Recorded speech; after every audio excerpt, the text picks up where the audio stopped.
Bismillahirrahmanirrahim. Assalamu alaikum, dear students. Our today's topic is Battle of Muta.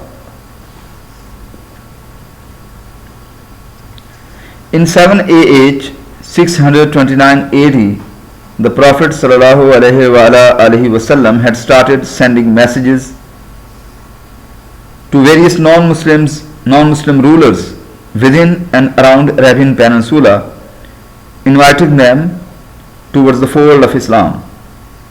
He sent Hazrat Dihya al-Kalbi radiallahu ta'ala an to the governor of Bosra, which was also known as Basra, that was the part of Syria then, with a letter to Caesar.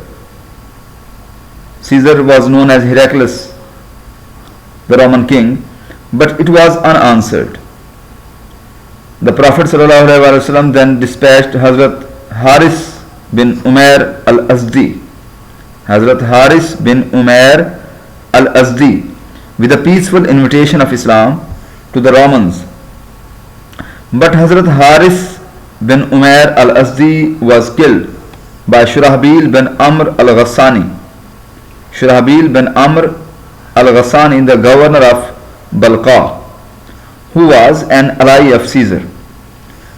It was a violation of the diplomatic norms and traditions of the time, and so could not go unpunished.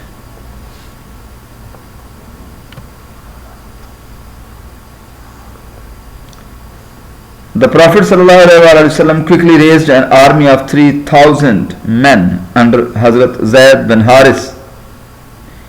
In case of his death, Hazrat Jafar bin Abu Talib radiallahu ta'ala anh would replace him. And if Hazrat Jafar radiallahu anh was killed, then Hazrat Abdullah bin Rawaha radiallahu ta'ala anh was to take the command. The Prophet ﷺ then said, "Fight the unbelievers in the name of Allah, neither plunder nor conceal booty, kill no children or women, nor an aging man or a hermit be killed.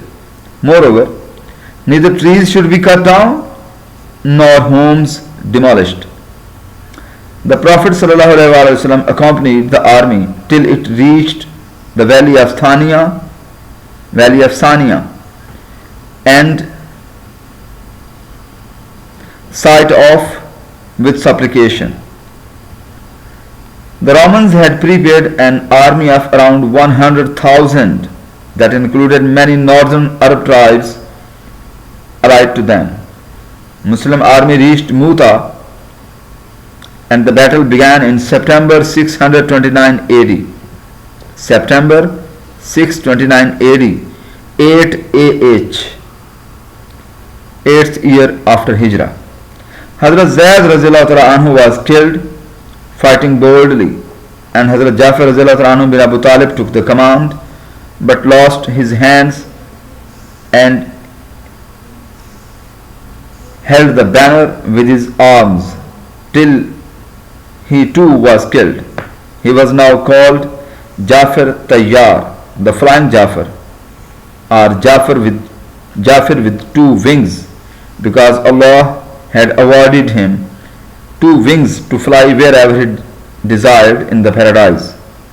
Now Hazrat Abdullah bin Rawaha radiallahu ta'ala anh led the army until he too lay martyred. Thereupon a man from Bani Ajlan named Sabit bin al-Arqam took the banner and asked Muslims to choose a leader. The Prophet ﷺ in Medina had told his companions about the martyrdom of the three commanders, and it is reported that he said, "Then one of Allah's swords took the standard and Allah opened up the way for them." Accordingly, Hazrat Khalid bin Walid radiallahu ta'ala anh assumed the command. He broke 9 swords while fighting fiercely, and The Prophet ﷺ later gave him the title Sword of Allah, Saifullah. Saifullah means Sword of Allah. Being a born strategist, he reshuffled the right and the left flanks of the army and brought forward a rear division in a deceptive way. The Romans were tricked as they thought that Muslims had received reinforcement.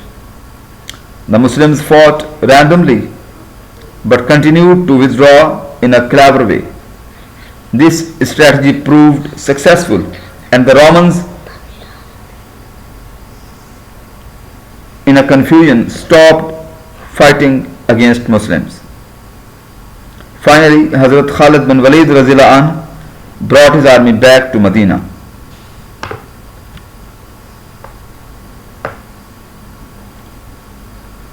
Muslims lost only 12 troops. That was no less than a miracle.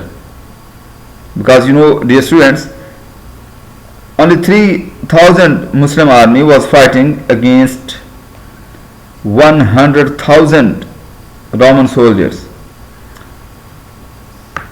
The battle, however, laid the foundation of Arab-Roman hostility that would continue during the period of the four rightly guided caliphs, Raziyallahu anhum ajma'in.